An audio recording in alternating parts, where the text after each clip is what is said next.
नमस्कार साथियों, खोजराम IAS academy में आपका स्वागत है। तो यूएस प्रेसिडेंट ट्रम्प सेज, तो जो यूएस के प्रेसिडेंट है ट्रम्प, उन्होंने क्या कहा है जरा देखते हैं कि India has been exposed for what they have done. क्या बात है कि भारत को एक्सपोज कर दिया गया है जो भी काम उन्होंने करे हैं उसके लिए। And as he attacks on the tariffs, और यूएस प्रेसिडेंट ने अटैक किया है कि यार किस तरीके से इंडिया पहले टैरिफ लगाया करता था और किस तरीके से ज़्यादा टैरिफ, ज़्यादा महंगा सामान बेच रहा है इंडिया। और अगर अमेरिकी लोगों को भारत में आके कोई सामान बेचना है तो उसके ऊपर ज़्यादा टैक्स लेता था इंडिया। तो ये उन्होंने अपने स्टेटमेंट में कहा है।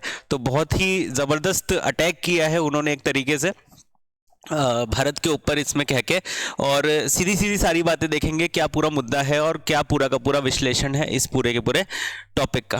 तो देखो यार, पहले के टाइप में होता क्या था कि अलग अलग तरीके से टैक्सेस लगा करते थे, और भारत पे जो सामान आता है, मतलब जो सामान भारत इंपोर्ट करता है और एक्सपोर्ट करता है यूएस के साथ, वो सारा का सारा डेटा हम यहाँ पे डिस्कस करेंगे। और कितना कितना सामान बेचता है भारत और कितना सामान लेता है। तो ये पहले तो मैं ये चीज़ बता दूं कि भारत ज़्यादातर सामान देता है कहाँ पर, यूएसए में, और यूएसए से कम सामान आता है भारत में, अगर दोनों का कंपेरिजन किया जाए तो। उसका कारण यही है कि भारत के जो टैक्स रिजीम इस तरीके से है कि अगर कोई यूएस का बंदा है, उसको टैक्स अपना सामान बेचना है कहाँ पर, इंडिया में, तो उसको ज़्यादा पैसा देना पड़ेगा। लेकिन धीरे धीरे काफ़ी सारे बदलाव आ रहे हैं। फॉर एग्जांपल हार्ले डेविडसन एक बाइक कंपनी है, उसको अगर इंडिया में कुछ सामान बेचना होता, अपनी बाइक बेचनी है, तो इंडिया में उसको टैक्स ज़्यादा लगता था। ठीक है, अभी रिसेंटली उसको भी कम किया गया। टेस्ला की भी बात चल रही है, क्योंकि टेस्ला क्यों नहीं आ पाया इतने टाइम से, इलेक्ट्रिक व्हीकल इतना बढ़ता हुआ मार्केट है, लेकिन टेस्ला अभी तक इंडिया जैसे बड़े मार्केट में नहीं आ पाया। उसका एक बहुत बड़ा रीज़न यही है कि यहाँ पर टैक्स रिजीम इस तरीके का है कि अगर यूएस के बंदे को यहाँ पे लाके सामान बेचना है तो उसको ज़्यादा पैसा देना पड़ेगा। सिंपल सी बात है। तो पहले भी जो ट्रम्प भाई साहब है ये कह चुके हैं, mister Trump has called India a tariff king. Tariff king की उपाधि दी है इंडिया को, और एक और कह रखा है बिग अब्यूज़र। ठीक है, और साथ में ही उन्होंने ये सारी नीतियाँ, चाइना के बारे में भी कुछ बातें कही है, उसको भी यहाँ पे देखेंगे। अब देखो हुआ क्या है यहाँ पर कि they have agreed, by the way, they want to come there, cut out their tariffs, but they down because of somebody is finally exposing them for what they have done. क्या कहना है आपके यूएस के president का कि अब India अपने tariffs को कम कर रहा है। पहले ज़्यादा थे, अब वो अपने टैरिफ्स को कम कर रहा है। और ये खैर खुद की थोड़ी सी वाहवाही करने वाली बात हो गई कि finally somebody has exposed what they have done, और किसी ने अब फाइनली एक्सपोज कर दिया कि भाई तुम क्या कर रहे थे। ठीक है, and the same thing watch for China, और चाइना के लिए भी उन्होंने सेम चीज़ कही है कि चाइना का भी जो टैक्स रिजीम है वो काफ़ी ज़्यादा है। और हमारी नई सरकार ने आके, रिपब्लिक की सरकार ने आके इस चीज़ को दुनिया को बताया है, और अब जाकर जो टैक्सेस है वो कम हो रहे हैं। और इसके लिए बाइलेटरल डिस्कशन की बात भी चल रही है, और बाइलेटरल डिस्कशन किए जा रहे हैं कंटिन्यूसली, और लेकिन उसका जो इफेक्ट है वो डायरेक्टली नहीं दिखेगा। हम मान के चलते हैं कि 3 से 4 महीने उसको लग जाएंगे बाइलेटरल डिस्कशन के। लेकिन जो अमेरिका है उसने तो अपने प्रोडक्ट्स पे टैक्स ज़्यादा कर दिया है, मतलब अगर इंडिया को अपना सामान अमेरिका में बेचना है तो उस पर उन्होंने भी टैक्स बढ़ा दिया है। तो ये जो चीज़ हुई है इससे क्या इफेक्ट पड़ेगा इंडिया के ऊपर, इसको ज़रा समझते हैं हम। ठीक है ना। तो देखो, अगर हम बाइलेटरल ट्रेड की बात करें तो आना जाना टोटल $130 बिलियन तक का ट्रेड यहाँ पर होता है। उसमें से इंडिया एक्सपोर्ट करता है, इस 130 में से इंडिया एक्सपोर्ट करता है $87 बिलियन। इसमें ज़्यादातर चीज़ें कौन सी होती है, मेडिसिन होती है और डायमंड्स होते हैं, जो नग वगैरह होते हैं ना, नग वगैरह पहनते हैं लोग, वो चीज़ें एक्सपोर्ट होती है। तो ये $87 बिलियन की जो आइटम है इंडिया से जाते हैं कहाँ पर, अमेरिका पे। अब इन पे इंडिया को ज़्यादा टैक्स देना पड़ेगा, कौन सी तारीख से, 2 अप्रैल के बाद से।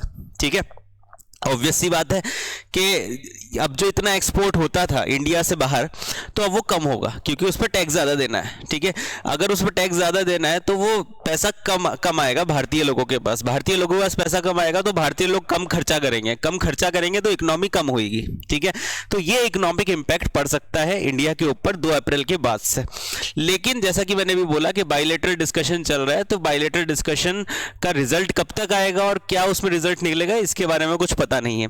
तो अभी के टाइम पे इंडिया एक ऐसी जगह पे बैठा हुआ है कि भाई स्थिति कहीं भी जा सकती है, डामाडोल हो सकती है, हो सकता है इकोनॉमी काफ़ी खराब हो जाए, हो सकता है इकोनॉमी अच्छी हो जाए। अब अच्छी कैसे हो सकती है इसके बारे में बात करते हैं। अब देखो यार, पता तो हमको है ही कि यार क्या क्या सिचुएशन है, क्या क्या चीज़ें हैं। अब इंडिया को अपना पैसा बचाना है तो क्या उसके सॉल्यूशन है उसके ऊपर बात करते हैं, ठीक है, कि इंडिया किस तरीके से इस प्रॉब्लम से, ये जो प्रॉब्लम आई है अब कि यार इंडियन मार्केट के ऊपर प्रभाव पड़ सकता है क्योंकि इंडिया लोगों के पास पैसे कम आने वाले हैं क्योंकि एक्सपोर्ट कम होगा। तो उस प्रॉब्लम को सॉल्व कैसे किया जाए, उस प्रॉब्लम को सॉल्व करने के कुछ कुछ मेथड्स है जो कि हम यहाँ पे डिस्कस करने वाले हैं। Founding new market. सब देखो यार, जो ट्रम्प ये चीज़ें कर रहे हैं वो सबके साथ ही हो रही है ना, तो मतलब बाकी सारे लोग भी इकोनॉमिकली परेशान ही हैं। तो इंडिया को फाउंड करना चाहिए एक नया मार्केट प्लेस। अब जैसे कैरिबियन और लैटिन अमेरिकन देश हो गए, वहाँ पर भी ट्रेड्स हमारे होते हैं, तो वहाँ पर ट्रेड बढ़ सकते हैं, ये एक पॉसिबिलिटी है। और ये सारे डिस्कशन मैं गवर्नमेंट पॉइंट ऑफ व्यू से ही डिस्कस कर रहा हूँ, जो गवर्नमेंट के दस्तावेजों में हमको इन्फॉर्मेशन मिलती है, ठीक है ना। अच्छा जी, similar kind of situation Europe के साथ भी बनी हुई है। यूरोप के साथ और जो यूएस के जो रिश्ते हैं ये जब से ट्रम्प सरकार आई है तो ऊपर नीचे ही चल रहे हैं, तो वो भी एक मार्केट प्लेस हो सकता है। जितने भी यूरोपियन कंट्रीज है और यूके, अब देखो यूरोपियन यूनियन के अंदर यूके नहीं आता है, ये भी बात हम जानते ही हैं। तो यूके और यूरोपियन यूनियन से भी ट्रेड बहुत ज़्यादा कर सकते हैं, जिस तरीके से पुराने टाइम में होता भी था। खैर, कनाडा एंड ऑस्ट्रेलिया। अब देखो कनाडा यहाँ पे शब्द आ गया। अभी अभी आपको पता है कि जो कनाडा के पहले जो प्राइम मिनिस्टर थे वो इस्तीफा दे चुके हैं। अब यहाँ पे नई सरकार आने वाली है, तो नई सरकार से हो सकता है इंडिया के रिलेशन अच्छे हो जाए और यहाँ पर एक ट्रेड की व्यवस्था बन सकती है बढ़िया तरीके से। अच्छा, एक और चीज़, फॉर एग्जाम्पल हमारा ज़्यादातर सामान बाहर की तरफ जाता था। क्यों जाता है? क्योंकि बाहर से भी कोई सामान यहाँ पर आ रहा है। अब जो बाहर से सामान यहाँ पर आ रहा था, अगर हम उन्हीं चीज़ का मैन्युफैक्चरिंग करने लग जाए, उन्हीं चीज़ की मैन्युफैक्चरिंग करने लग जाए, तो हमको वो चीज़ बाहर से मंगवाने की ज़रूरत नहीं होगी। समझ में आई बात?